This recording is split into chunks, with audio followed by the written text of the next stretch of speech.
We always hear that profit is king, right? But what if I told you that a company reporting record profits could actually be, well, kind of feeling?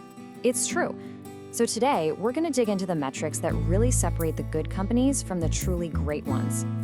Think about it. A company drops some huge profit numbers. The stock jumps? It seems so simple. More profit must mean a better company. But is that really the whole story? Yeah, not even close. High profits can actually be a smokescreen for some pretty big problems. To see what's really going on, we've got to ask a much smarter question. And that question, it's all about efficiency. See, it's not just about how much money a company is raking in. It's about how well it's using its resources to make that money. Okay, so our first tool to figure this out is something called return on assets, or ROA. The easiest way to think about it is like a scorecard. It just tells you how well a company uses all of its stuff. You know, it's cash, inventory, buildings, all that, to actually make a profit. And the formula is super straightforward. It's just net income divided by total assets. So in a nutshell, this one little number tells you exactly how much bang the company is getting for every buck it has tied up in assets. So how do you actually use this thing? Well, let's imagine two bakeries. They both make $100,000 in profit. Sounds equal, right? But Bakery A does it with just one small, super efficient oven in a single shop. Bakery B, on the other hand, needed 3 huge shops and a whole fleet of trucks to make that same profit. ROA would tell you instantly that Bakery A is the much, much better run business. That's why it's so great for comparing direct competitors and seeing who really has their act together operationally. All right, so we've got ROA, that's our asset scorecard, and it's a great start, for sure. But if we're hunting for those truly exceptional companies, we have to go deeper. We need to look beyond just the physical stuff a company owns. And that's where our next tool comes in, return on invested capital, or ROIC. Now this is the ultimate test. It's not just looking at assets. It's measuring how well management is using all the money that's been put into the business.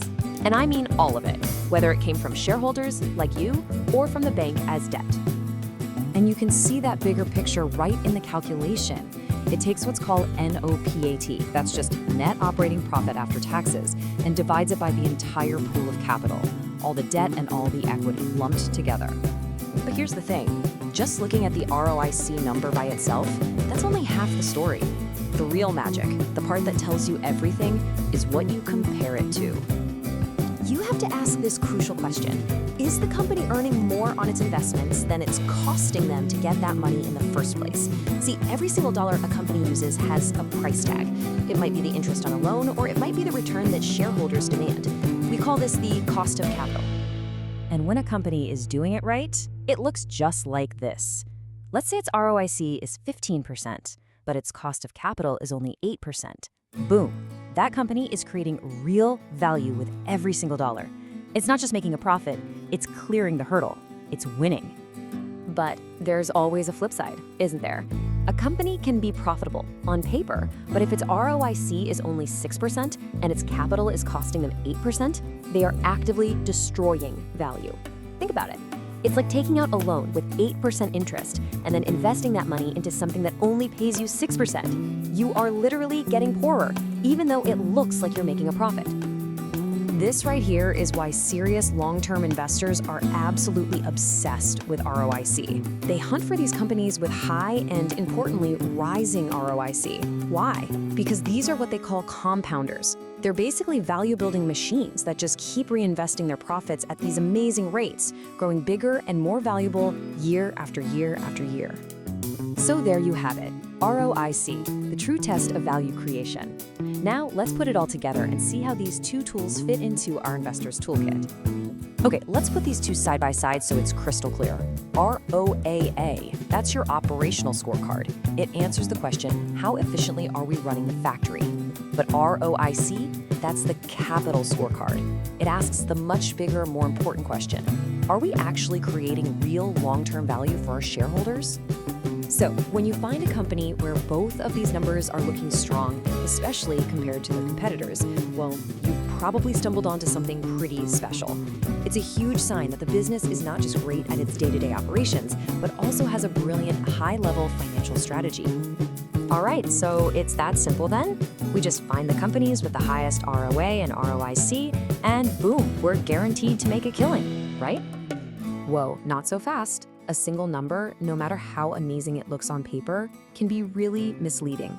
With this stuff, context is everything. I mean, everything. So before you jump in, you need to do a little sanity check. First, never ever look at just 1 year's number. You need to see the trend over several years. Is that great return a one-time fluke, or is it a consistent pattern? Second, if you see a sudden massive spike, you've got to dig in and find out why. Was it a one-off sale of an asset or something real and repeatable? And finally, the big one, ask yourself, is this sustainable? A business with a real, long-lasting competitive advantage can keep this up, but a company just riding some temporary fad? No way.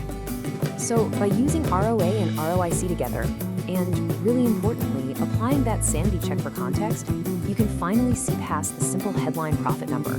You can start to understand the true quality of the business. And that leaves us with one last thing to think about. Go on. After this, look up the ROA and ROIC for a company you really admire or one you own. What's the hidden story those numbers are telling you?